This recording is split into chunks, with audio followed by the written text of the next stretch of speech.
ইয়াৰ তললৈ ভিতৰৰ অংশখিনি অন্ধকাৰ তাতেই মাৰ শৰীৰৰ অংগ পৰিছিলে যিটো অংগ আমি উৰু বুলি কওঁ।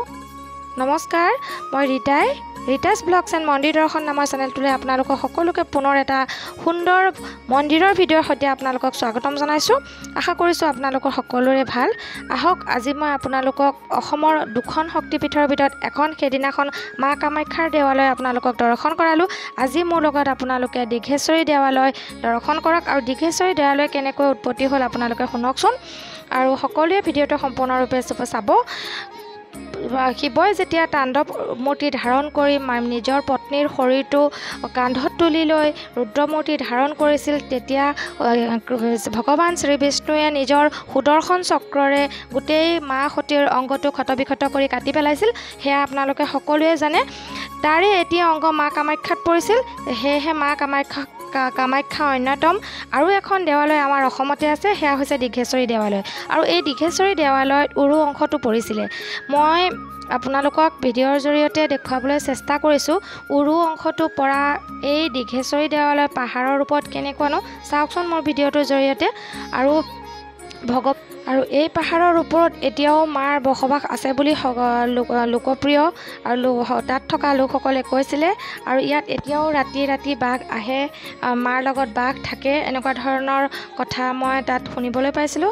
আহকচোন আজি মোৰ লগত আপোনালোকে মা দীঘেশ্বৰী দেৱালয় দৰ্শন কৰক। এয়া মই সন্ধিয়া সময়ত আহিছিলোঁ আৰু এতিয়া দীঘেশ্বৰী দেৱালয় এয়া সন্মুখলৈ মই সোমাই গৈছোঁ। আপোনালোকে সম্পূৰ্ণ ভিডিঅ'টো চাই থাকক আৰু ইমান পাহাৰ বগাই কেনেধৰণে মই এই সন্ধিয়াখন গ'লোঁ আপোনালোকে সম্পূৰ্ণ ভিডিঅ'টো চাই থাকিলেহে গম পাব।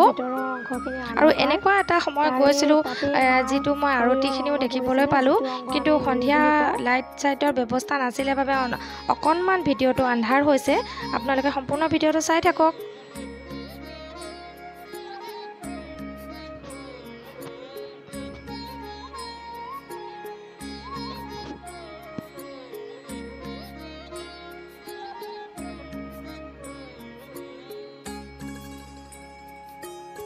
এয়া প্ৰথম চিৰিখন বগাই গৈ তলতেই শিৱৰ এটি প্ৰতিবিম্ব যিটো শিলেৰে কাটি থোৱা আছে। আৰু ইয়াত এনেধৰণে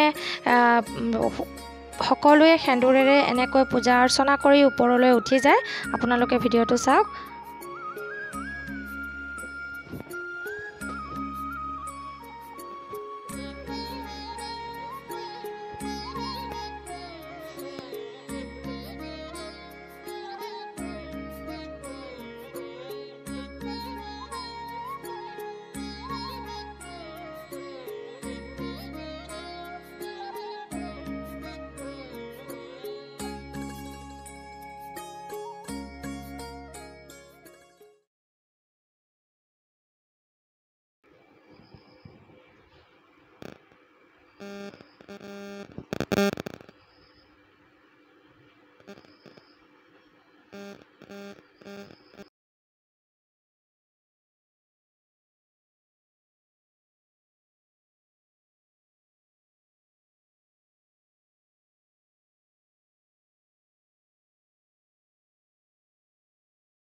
এয়া এনেধৰণে দ্বিতীয়খন গেটেৰে আমি সোমাই গৈছোঁ।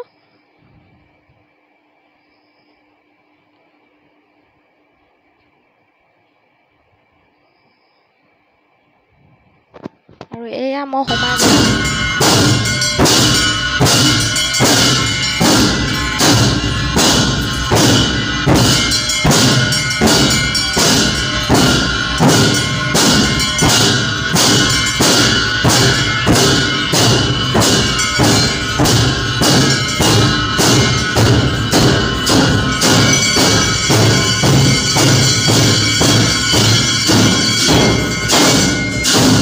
এনেধৰণে আমি সন্ধিয়া আৰতিখিনি পালোহি আৰু এয়া সম্পূৰ্ণ মন্দিৰ ভাগ আপোনালোকে চাওকচোন। দূৰৰ পৰাই ইমান সুন্দৰ আৰু পৰিষ্কাৰ পৰিচ্ছন্ন। এয়া মই অকণমানকৈ আপোনালোকক দীঘেশ্বৰী দয়ালৈ দৰ্শন কৰাইছোঁ। আপোনালোকেও অসমৰ যিসকলে আছে গৈ পেলাই এবাৰ দৰ্শন কৰি আহিব। মই দিনত দৰ্শন কৰাৰ আশাৰে ভগৱানে যদি কেতিয়াবা মাতে আকৌ এবাৰ দিনত দৰ্শন কৰিবলৈ যাম, তেতিয়া আপোনালোকক সুন্দৰকৈ ভিডিঅ'টো দেখুৱাম। চাওকচোন মন্দিৰ ভাগ ইমান তলত, ইমান সুন্দৰ। এইয়া সম্পূৰ্ণ মন্দিৰ ভাগ আপোনালোকক এনেধৰণে দৰ্শন কৰালোঁ। অসংখ্য পাৰ চৰাই দেখিবলৈ পালোঁ আৰু এই আহিবৰ পৰত দেৱী পদচিহ্ন এনেধৰণে আছে আৰু এয়া মাকেন্দ্ৰ মুনিয়ে ইয়াত পদচিহ্ন শিলত এনেকৈ খোদিত হৈ আছে। এয়া দেখিছেনে? আপোনালোকে বাৰু ভিডিঅ'বোৰ চাই কেনেকুৱা পাইছে? যদিহে ভাল পাইছে তেতিয়াহ'লে লাইক, কমেণ্ট আৰু ছাবস্ক্ৰাইব কৰিব বুলি আশা থাকিল। সকলোকে পুনৰবাৰ ধন্যবাদ।